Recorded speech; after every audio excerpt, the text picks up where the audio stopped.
Hello and welcome to Stacking the Box. I am Sterling Holmes. No Iain McMillan today. Iain was questionable. Then he was doubtful. Now he's officially downgraded to out with sickness. So Iain, I hope you feel better, my guy.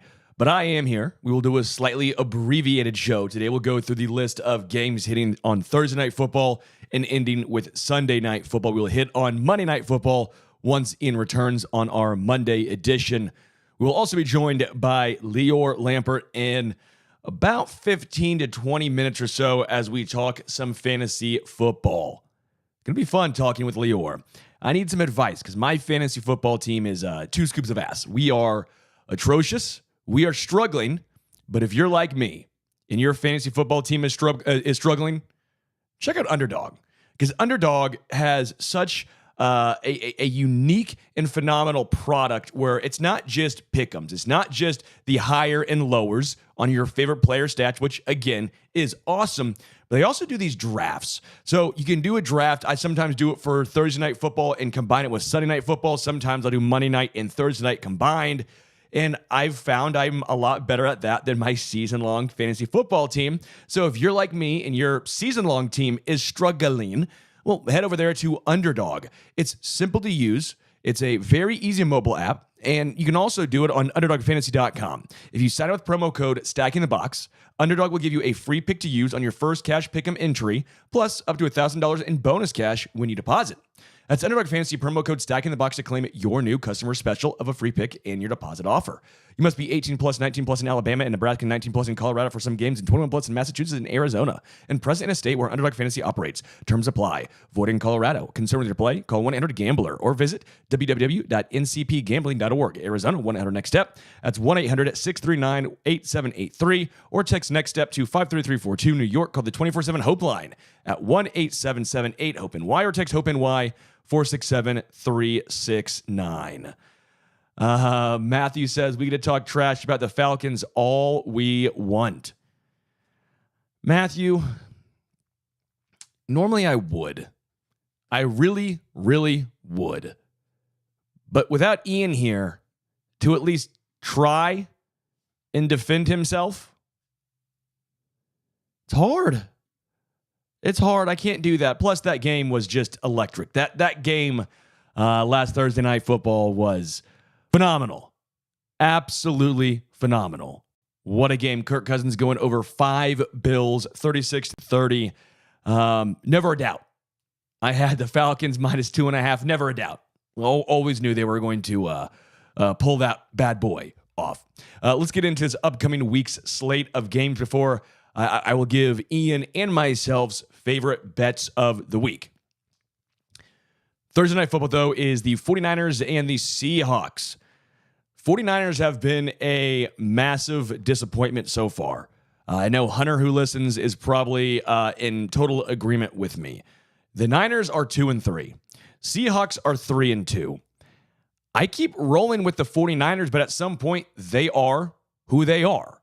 At some point, maybe they're just not as good as they were last season, even with the majority of the names still being there. I'm a little perplexed. I know the injuries. I get all that stuff, but every team has injuries. And when you are that deep, you are that offensively talented, you should not be 2-3. They've not had the hardest schedule to start the season, in my eyes. 2-3 is a massive disappointment. On the other side of things, Seattle's been a little up and down as they sit there at 3-2. DK Metcalf getting more involved. Did have a costly fumble last week. But again, offensively, I still think the Seahawks are a above-average team. Defensively, they're solid as well. I just never know what to make of that team. It's so hard to buy in fully on Geno. Yet here we are, and the Niners are 3.5-point favorites on the road. I don't know if I'm touching the 3.5 points because of the hook, but if you were going to tell me which team I think is going to win, I'm going to keep riding with the 49ers at least one more week. I still think that talent will reign supreme, but man, they need to turn things around and turn it around quick. Sunday Night Football, or not Sunday night, Sunday Football. Jags versus the Bears. I believe this is the one in London. Yes, it is. The 8:30 a.m. game. The Jags, who have been maybe the most disappointing team in the NFL. And then the Bears, who have been a little up and down as well. They sit there at 3-2. This is basically, I get it. It's technically a road game for the Jags. Both teams have to travel to London. This is basically a home game, though, still, for Jacksonville. I like Jacksonville in this one. I like the upset here. The Bears have been a little hit and miss. Maybe I'm diving in too deep to a rookie playing overseas, just to travel, not doing it before, not understanding, some of the nuances of the long travel. Give me the Jags, the team that has been there and done that. They need to win. Doug Peterson, you would have to imagine, the seat has to be getting a little warm, especially after one head coach already out canned. Robert Saleh, obviously, with the Jets. So give me the Jags. If not, Doug Peterson might be the next dude out in the NFL. Commanders, Ravens. Ravens are 6.5-point favorites at home. The over-under is a lot, 51.5 here. And if you watch the Commanders play football, that's what they do. They score a lot of points. The defense has been inconsistent, to put it mildly. But offensively, they are electric. They sit there now at 4-1. One of the best surprises in the young NFL season has been the Commanders and the Commanders. Jayden Daniels, right? The guy that I tabbed for Rookie of the Year is doing what Rookie of the Years should do. He's carrying a maybe subpar overall team to a 4-1 record. The offensive line is improved, yet it's not great. It's a lot of guys who were backups in Kansas City beforehand. Terry McLaurin is a very, very good wide receiver. But I have been so impressed with Jayden, the offensive play calling, and the Commanders as a whole. Jalen Butler says this should be Sunday Night Football, and I am with you. This game should be fireworks. Can't wait to watch this one.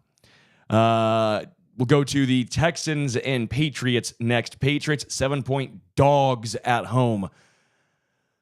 Man, Nico Collins placed on the IR.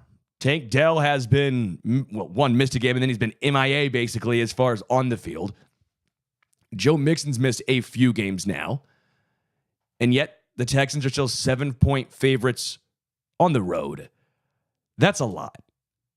Drake May looking like he's getting tabbed to be the starter by Gerard Mayo. Jacoby Brissett is now looking like he will be a backup once again. How does Drake May, the rookie, handle a Texans defense that has a lot of talent? Between guys like Danielle Hunter, obviously Will Anderson, there are some guys who can get after the quarterback there. They're going to have to protect. They will have to give Drake May some sort of pocket, or else this could get ugly and ugly quick. Browns, Eagles, 8.5-point favorites at home. The Browns offense has been a utter disaster. The Browns offense is an atrocity. They sit at 1-4. Eagles sit at 2-2. And yes, the Eagles have also been disappointing, but the Browns have been a utter dumpster fire. They got hammered by the Giants. They're just not a good team. The Browns might be one of the worst teams in the NFL. Amari Cooper could be on the move. I like the Eagles, but I am not touching 8.5. Crazy things can happen. Pick sixes could happen. I'm not touching this game outside of the Eagles outright. Jose says, should I start Caleb Williams or Kirk Cousins? Again, I might be wrong here. I've been wrong before. I'll be wrong again. Any given week, I would typically lean Caleb Williams. This week, though, I have some concerns. I would go Kirk Cousins because I do think the travel for Caleb Williams, again, as a rookie, I'm intrigued how he responds to that. Again, I also think the Jaguars have a lot to play for. If they care about playing underneath Doug Peterson, this is almost a must-win game for his job. So, in that regard, give me Kirk Cousins heading up against a really bad Panthers team. I will also point out, don't expect 500 yards from Kirk. You're looking more at the 250, 275 range, 2 touchdowns. He might be the safer play. If you want to get crazy, go Caleb, but I think the array of outcomes for Caleb is too rich for my liking. Cardinals, Packers. This is another game that should be a fairly high-scoring game. The Cardinals, at times, have looked like one of the more explosive teams in the NFL. Kyler Murray, 7 touchdowns, 2 interceptions, has looked pretty good. He busted off a 50-yard touchdown run last week. But the offense has been inconsistent. But that's kind of been the Packers, too. Jordan Love, 4 touchdowns, 3 interceptions in the same game. He was the reason why they got down so much, and then he was the reason why they almost came back and won. Again, if you know my thoughts on the Packers, if you know my thoughts on Jordan Love, I wanted to see one more year. And this is why.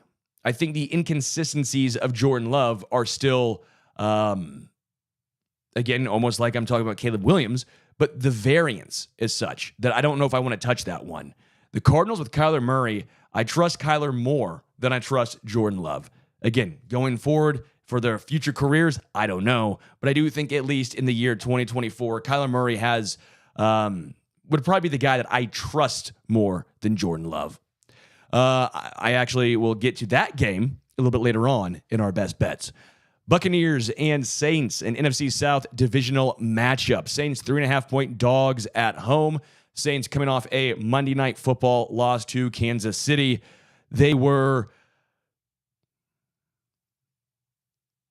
dominated in that game. The score, 26-13. Okay, you lose by 13.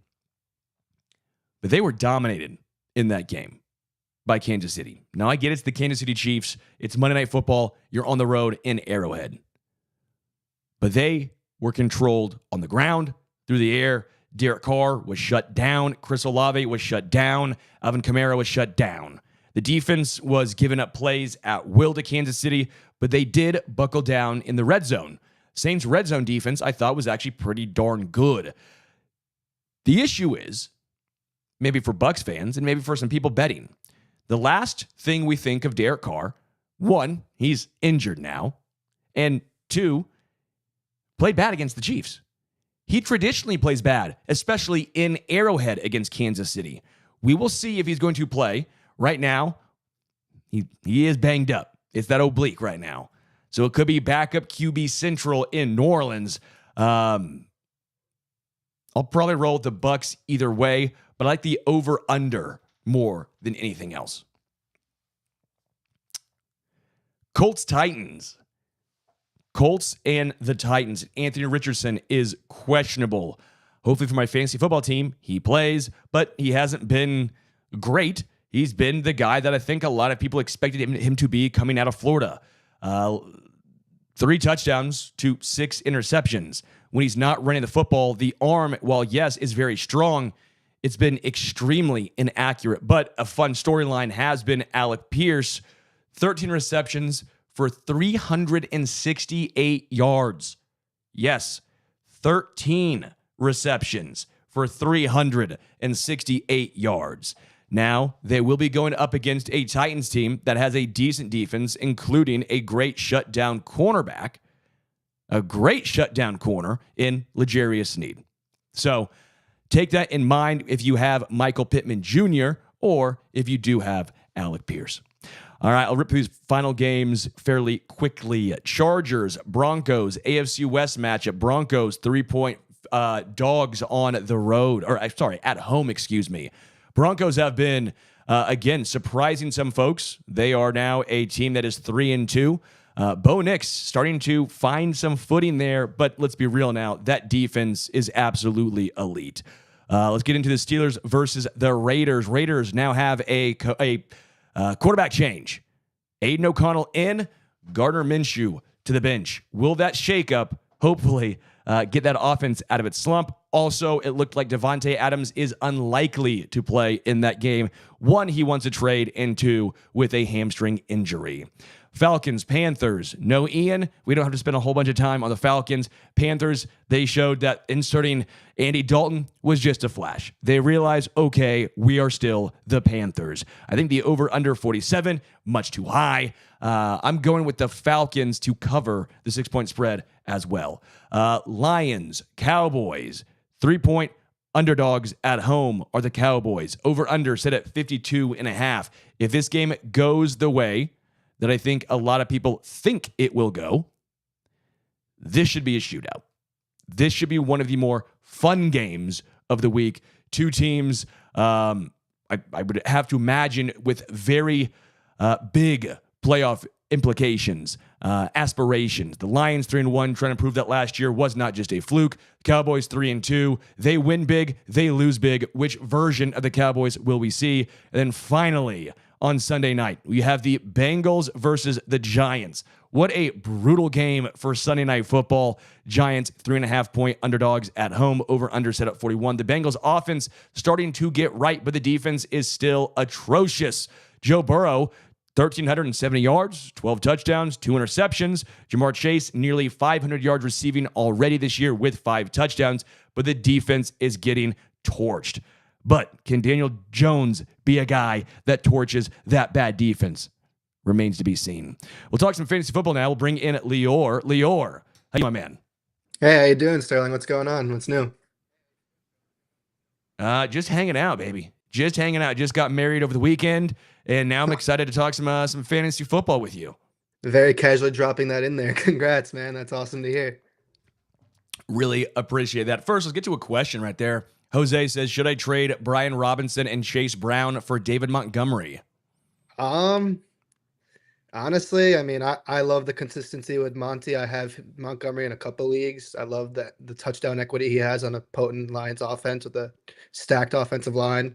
I mean, they're committed to him as a bell cow, but I like the upside on Chase Brown, to be honest with you now, especially Moss is dealing with an ankle injury, I believe. And Brian Robinson's just a rock in that Commanders offense that has surprised everyone with Jaden Daniels' play. So I think I'd lean towards the Brian Robinson, Chase Brown on that side of that package, but ever so slightly. Yeah. All right, let's get into some fantasy football right here with you. I know you got a couple things that you really wanted to talk about, including some waiver wire priorities. Who should folks be targeting? Yeah, I mean, I think this one's pretty clear from the start. If Darnell Mooney is available in your league, he's got to be a must grab. I know Ian's probably glad to hear that somewhere. But, I mean, we saw what he did on Thursday night in that thrilling showdown with the Bucs. 9 catches, 105 yards, 2 touchdowns on a whopping 16 targets. Could have even been a much bigger day, honestly. He had a couple of bad drops, including one that honestly could have been a walk-in, like 40-yard touchdown. He had one defender to beat, kind of cost the Falcons at the end also, or forced overtime, I should say. He's averaging 8 targets per game with a 22.5% target share. He's got 15 fantasy points per game thus far in PPR formats, which is as many as Devontae Adams and DJ Moore, averaging more than household names that we all spent early draft picks on, like Garrett Wilson and Marvin Harrison Jr. Without like the name recognition of those guys, he's just not like a must play for some people for whatever reason, but I'm scooping him wherever I can and taking advantage of that. Yeah, good call. I had Darnell Mooney at one point. I ended up dropping him, and now he got picked up. I'm the idiot. In fairness, I had 2 tight ends who had concussions, or who were at least out. Trey McBride, and then TJ Hawkinson is out, obviously. So I had to go a 3 tight end deep week. Not great. Not great roster construction right there. We've all been there before, honestly. I mean, I'm holding on to Hawkinson in a couple leagues too, but when you got McBride and he's out for a week, you got to just make some tough business decisions sometime. And Darnell Mooney was that business decision. Yeah. All right. I know the next guy you're talking about is a running back here. Yes, sir. It's Ty Chandler for the Minnesota Vikings. We know Aaron Jones is currently week to week with a hip injury, is from the reports we saw yesterday. And Chandler's proven he can be a fantasy relevant contributor when given a chance. As a 3-down starter last year from weeks 15 to 18 for the Vikings, he saw nearly 16 opportunities per game, which translated to just over 80 scrimmage yards per game and to the tune of 13.2 PPR fantasy points per game. So, I mean, we can expect some good production there. He assumed a similar role in week 5 after Aaron Jones went down. He logged over 80% of the snaps and got a majority of the receiving work. And the Vikings have a really friendly schedule moving forward for the next handful of weeks, whether it be some potential shootout situations or some run funnel defenses. there's some good opportunities for Chandler to get going. That's an interesting one because I just looked it up too. He had 14 carries last game. That's shocking for a guy who's known as pretty much a third down back only. Now, he was not effective with those carries, but let's be real, volume is still volume, especially in the NFL where there are a lot of, especially week to week, two running back rooms. I mean, like you're looking at the Giants with Tracy. I mean, you're looking even in Atlanta a lot of times. You're looking at Tyler Algier with Bijan Robinson. You're looking at not DeAndre Swift. You're looking at the Lions, Montgomery and Dave Gibbs. Montgomery and Jimmy Gibbs. Montgomery. Like sometimes you don't know week to week which is the guy who's going to pop off and which one might be the dud. So if you can get a guy who's getting 14, 15 carries a game, well, the volume might be there, even if the yardage might not be. I will also point out, I said the same thing with Zamir White, and look where that got me. Yeah, I mean, it's different. The Raiders are a much worse offensive ecosystem, I'd say. Kevin O'Connell and the Vikings, they know what they're doing. They know how to design offensive schemes, and I just think from what we saw from the early usage is really encouraging, and I think that Chandler has some room for growth moving forward. In regards to Chandler and Mooney, if you're going to go out and try and pick those two guys up specifically, who do you cut ties from? Who are you saying, you know what, maybe sell high on these guys? Yeah, I mean, Juwan Jennings was one name that seemed to have been coming onto the fantasy football scene pretty strong early on, but Brandon Ayuk seems to be finding his footing after a slow start. We can imagine that the contract negotiations that dragged out throughout the offseason played into that. Deebo Samuel is now a couple weeks removed from his calf injury. George Kittle is still commanding targets in the middle as a tight end. And somehow, surprisingly, Christian McCaffrey seems to be ramping up his recovery process. So kind of just leaves Juwan Jennings as the odd man out in San Fran, as even without McCaffrey as things stand. So adding a all-world running back into the mix makes Jennings almost impossible to trust in fantasy lineups and therefore unrosterable, in my opinion. I know two names you brought up, obviously Zeke as well as Keenan Allen. Keenan Allen's this interesting one where we all expected Keenan Allen to be, at least for me personally, really friendly early on for Caleb Williams, right? We expected him to almost be his safety outlet, but it hasn't been the case.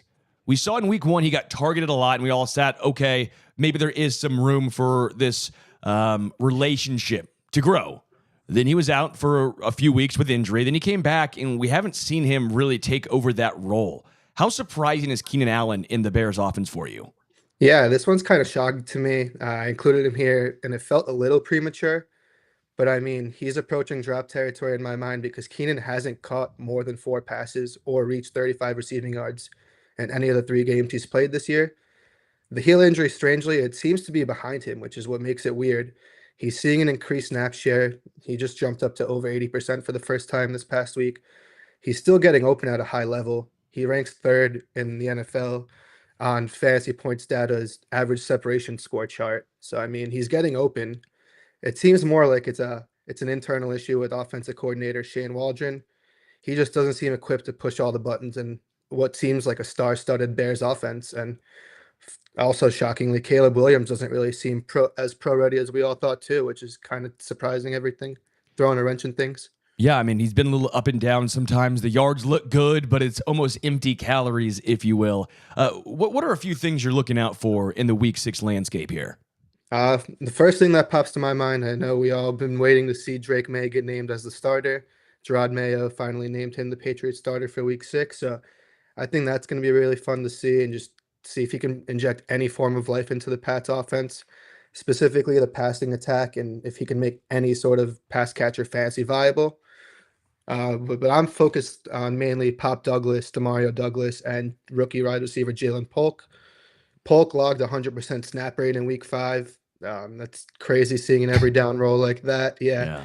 So, I mean, he's had 13 targets over the past 2 contests.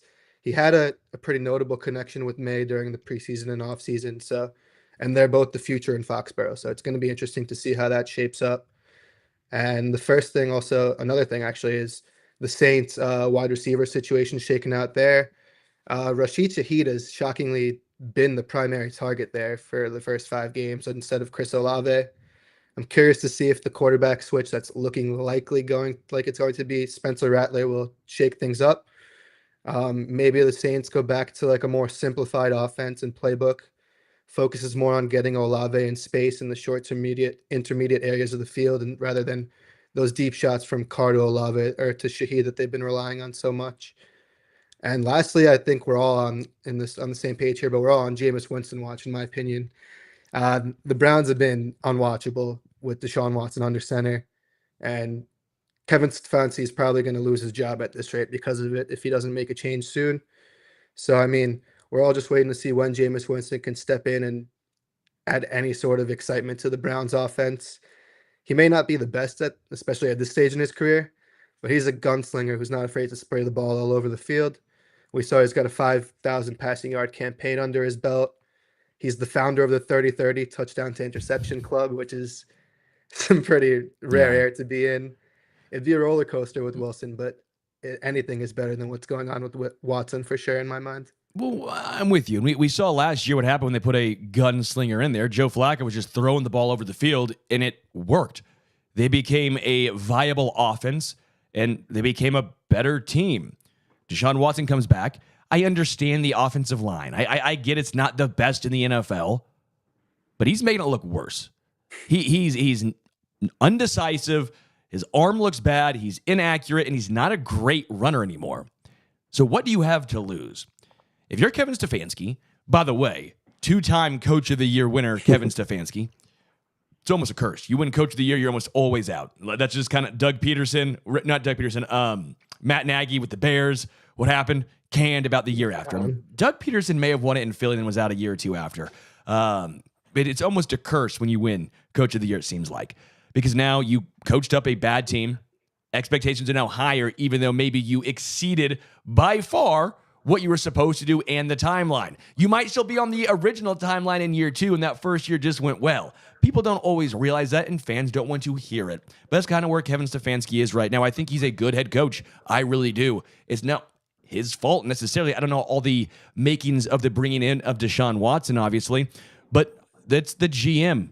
That's not on Stefanski. Stefanski is sitting here going, you handicapped our entire team by giving us one of, if not the worst quarterback in the NFL on the worst contract in NFL history. What am I supposed to do? It's a hard situation for Stefanski to be in. If he loses his job, I'm like, that's not on him. That's all on the GM. Yeah, I mean, at a certain point it is, but he's the one deciding who's under center every Sunday. So I understand he's probably hearing from the higher ups to keep rolling Watson out there, and he's probably got some sort of incentive given Watson's contract, but eventually he could be able to just pull the ripcord on this thing and be like, hey, I want Jameis Winston here. I don't want to lose the locker room. I'm trying to make a playoff run here, and I don't want to lose my job, and that's what I got to do. They sit at 1-4 in a very, very good division. Going to be tough to get out of that hole. All right, Lior, before I let you go and before we end this show, I have to go through and give our best picks. If you want to give your best picks of the week, you totally can. You don't have to if you don't want to. I know I just threw this on you, but I thought it'd be fun. So I have Iain's first. Iain took the best spread bet of the week for him. Texans -7 versus the Patriots. I'm taking the Falcons -6 versus the Panthers. Love the Falcons to cover against the Panthers. For total bets, Iain went over 51.5 in the Commanders-Ravens game. I went over 41.5 in the Bucs-Saints game. Upset. You know what? Yeah, I'm still going over. All right, upset. Iain picked Broncos +130 versus the Chargers. I took Cardinals over the Packers. I think the Cardinals find a way to get it done in my upset pick of the week. Iain, great last week, went 3-0. I went 1-2. Season standings, Iain is 8-6-1. I am 8-7. We are still, though, both plus money. Lior, you want to join us? Are you good? Yeah, I mean, I'll throw a couple picks in there just out of the hat. Why not? For starters, I like Iain's pick of the Broncos. I think that's a good one. It's Chargers offensive line, I know, is a little banged up right now, and the Broncos defense is just hounding quarterbacks right now and playing at a really high level. And also another one I think that's interesting. Give me the Bears. I know they're playing in London. It's kind of the Jags' home field. They do pretty well in London, but I think that the Bears are just a better team right now. The Jags are kind of just dysfunctional. Doug Peterson sort of, he said he hasn't lost the locker room, but that's exactly what someone who lost the locker room would say. And I just think overall the vibes with the Jags are not great, and I'd lean towards the young, exciting Bears team with the solid defense behind Caleb Williams. I actually am going with the Jags for that exact reason, though. Like the reason why you gave why you're going for the Bears is the reason why I'm going for the Jags. Because if they care about Doug at all, if they want him to keep his job, you got to win this game. Also, the Jaguars know what it's like to travel to London, at least a lot of those players. I think that's a bigger deal. That cross, not even country. You're going continent to continent. Like, that's a big deal, I think, for a lot of players travel-wise, getting out of your normal routine. I think a guy like Trevor Lawrence, some guys have been there, done that. That has a larger advantage, especially for a guy like a rookie like Caleb Williams. Might be a little difficult adjustment period for him. So I went with the Jags. But I think we're somewhat on the same page that this is a bad situation for the Jaguars to be in. Yeah, I mean, this isn't the last we've heard of the Jaguars situation. It feels like it's ongoing, and depending on how things shake out over the next few weeks, it could end abruptly, honestly. Yeah. Just how it did with Robert Saleh and the Jets. Lior, we're going to say goodbye right now. Lior, really appreciate it, man. Yeah, of course. As always. Thanks, Sterling. Appreciate everyone who was hanging out, listening with us right here on Stacking the Box. We'll be back on Monday, another edition with Iain and myself. Happy betting, everyone. I hope your team wins.